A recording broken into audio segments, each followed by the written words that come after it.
Hello and welcome back to another episode of Insight, produced by TVC 22. I'm your host, Bruce de la Cruz. 5 months ago was the last time that our students had in-person learning. And with the 2021-2022 school year upon us, they have finally been able to make it back to the schools in person. With us today to explain all the new regulations and rules is Deanna Perry, a superintendent for the Upper Canada District School Board who works in the Rockland area. Thank you, Deanna, for coming on to our show today. And thank you for welcoming me. Perfect. And just before we get started, people might not know what a superintendent actually does for a school. Could you just explain a little bit about your job title? So I'm a supervisory officer, so we have certain regulations under the Education Act with respect to supervising schools and principals. We all have different portfolios. So one of my portfolios is special education. The second one is early years. I supervise family of schools. So the two schools in the Rockland area are within my family of schools. And essentially, I work with the senior team on the administrative level to ensure that our programming is reaching all of our students and that we are providing the best educational experience that we possibly can.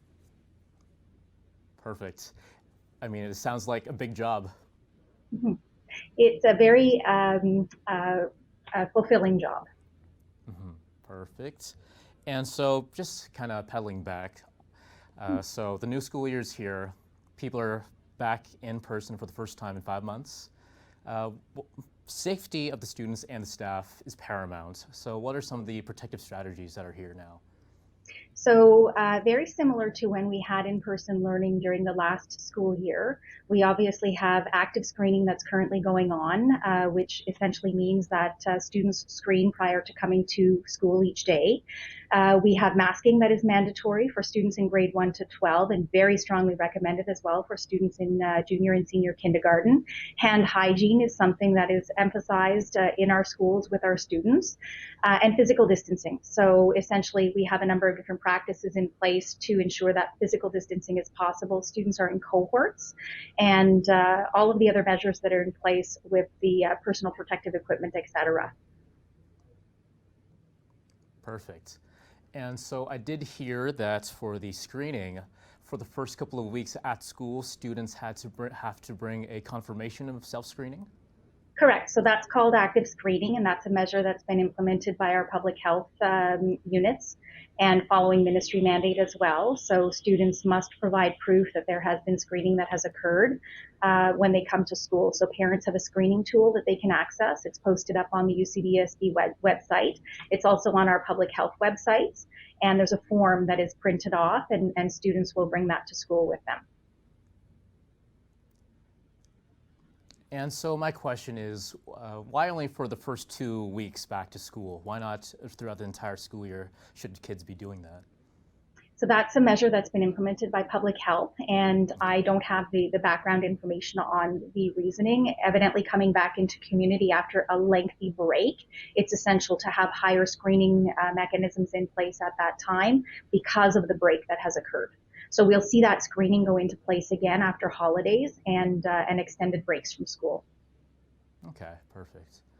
And just going back to some of the protective strategies, are there big differences between elementary schools and secondary schools this year?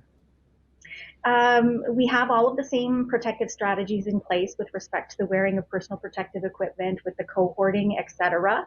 The only difference essentially between our secondary schools and our elementary schools is that in secondary schools, our grade 7 to 12 schools, the cohorting during recess time is not in place. Simply because our students have had an opportunity to have the vaccination, although physical distancing is still required and masking is required when physical distancing is not possible. Perfect. And just kind of going through some of the activities that can be done at school, will kids be able to do some extracurricular activities such as sports, music classes, choirs this year? That's a really great question. And yes, the ministry has provided us an opportunity to have extracurriculars to come back into play. So schools with students in the grade 7 to 12 age range, they can offer clubs and co-curricular, intramural, and also inter-school sports activities. So the cohorts can interact with each other outdoors with that physical distancing in place, and masking, obviously, and indoors as well with masking and appropriate physical distancing. So during this first week of school, the primary focus obviously for us is to get our students back in and get the routines back up and running, welcoming the students back into the school, the learning community, having our staff and students come together in larger numbers for the first time. So that's what's currently happening within the school setting. And as the year starts to develop, we'll have our schools determine what types of clubs and sports that are going to be offered.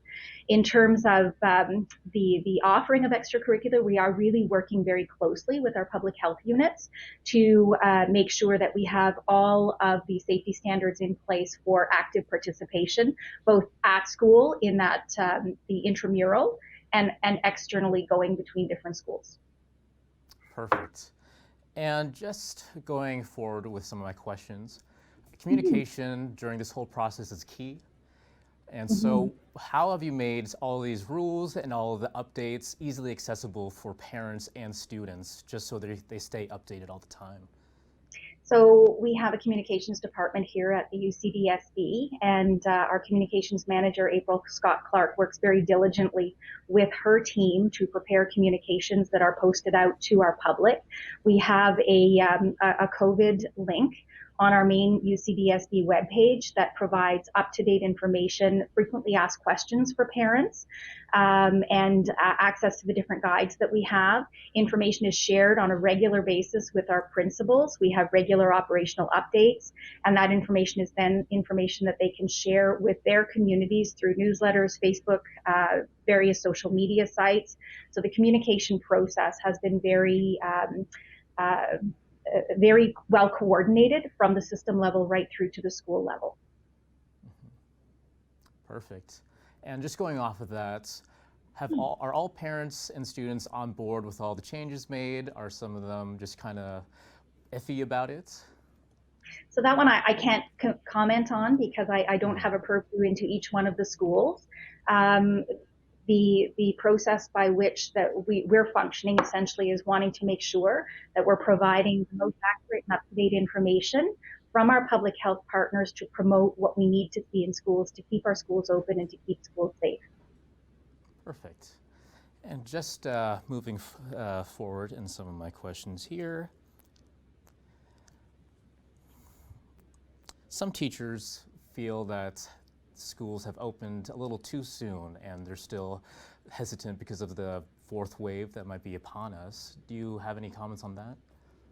So in terms of what we're doing, we are following all of the measures as established by the Ministry of Education and as well our public health partners, and safety and the health and safety features that we have in place are there for our staff and for our students. Our public health units are monitoring the COVID fourth wave that we're currently seeing, and we are communicating daily with them on practices, procedures, etc. So we have put into place the top level of health and safety standards that are being required by the ministry and by our public health units. And our staff are doing a phenomenal job of keeping our schools safe. And just going off of that, what are some of the ways that educators have stepped up during the past year because of COVID? I have to say that one of the biggest changes for educators was really having to pivot during the first school closure from that in-person experience to the online experience. Educators have shown incredible resilience in adapting to the different disruptions that have happened as a result of COVID, of accepting and implementing all of the changes that are very different from our regular practice as educators in the classroom. So ultimately, I can't say enough about the people who are working in the field and what they've done to support the students and to continue learning. Awesome. And just going off of what you said when you're talking about disruptions, let's say someone is tested positive at a school. What's the protocol for that? So our public health units have really established a very good process for the potential of a student testing positive, and it is really directed by public health.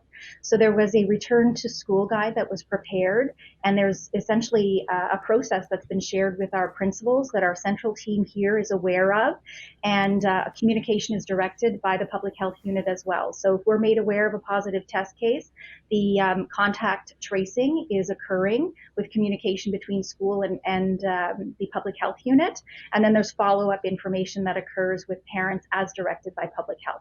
It is a very, very quick process. It entails quite a bit of work at the level of our school principals and the administration at schools, but they've done an incredible job of supporting the process. And so, Deanna, just moving forward with that, what if kids wanted to stay home and just continue online learning because they're hesitant to come back to such a crowded area? So we have 99% of our students back in school, which is phenomenal in terms of a return to school and confidence in the health and safety that is being put in, the measures being put into place at our school level. The Ontario government has provided for families that there is an option for remote learning, and within Upper Canada we have an asynchronous and an asynchronous digital and a synchronous digital model that if students require the accommodation to be at home, that we have that possibility to do so. But that said, we really want our students to be back in school.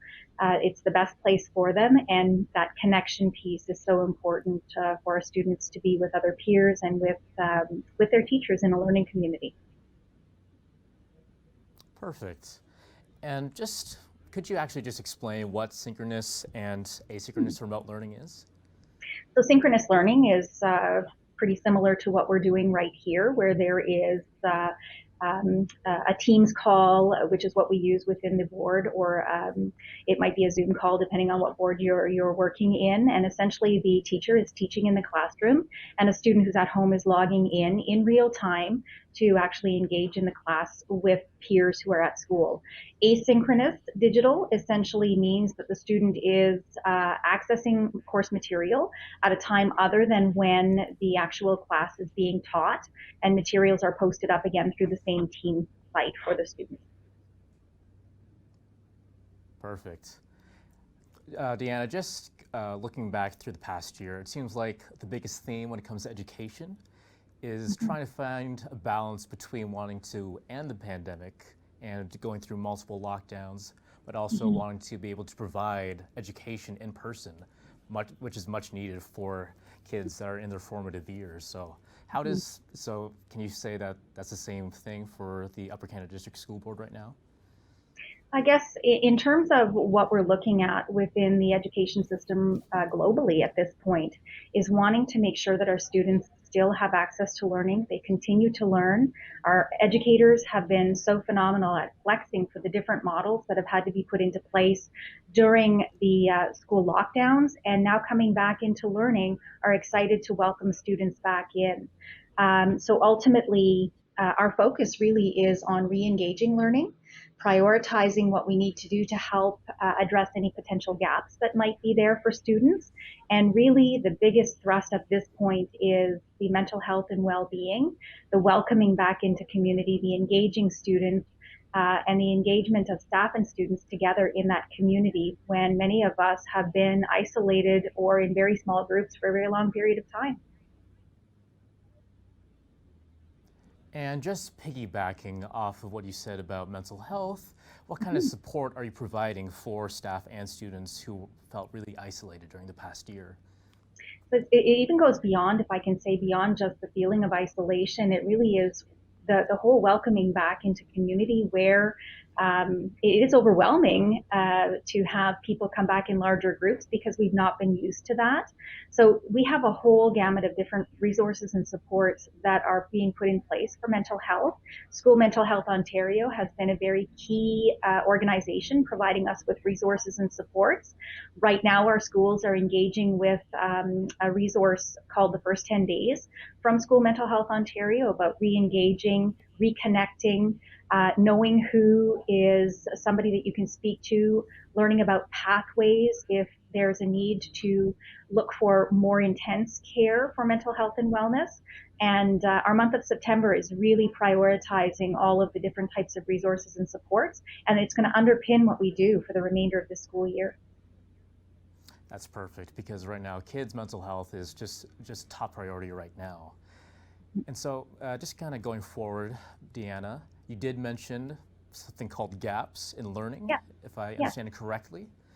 And could you just explain what those are? So over the past 18 months, we've had different types of learning that have been happening. We've had some students who have been at school in person and then moved into a remote learning. We've had students who have continued in synchronous learning, and we've had some students who have been homeschooled. So we have a whole different combination of students and the learning that they've been doing.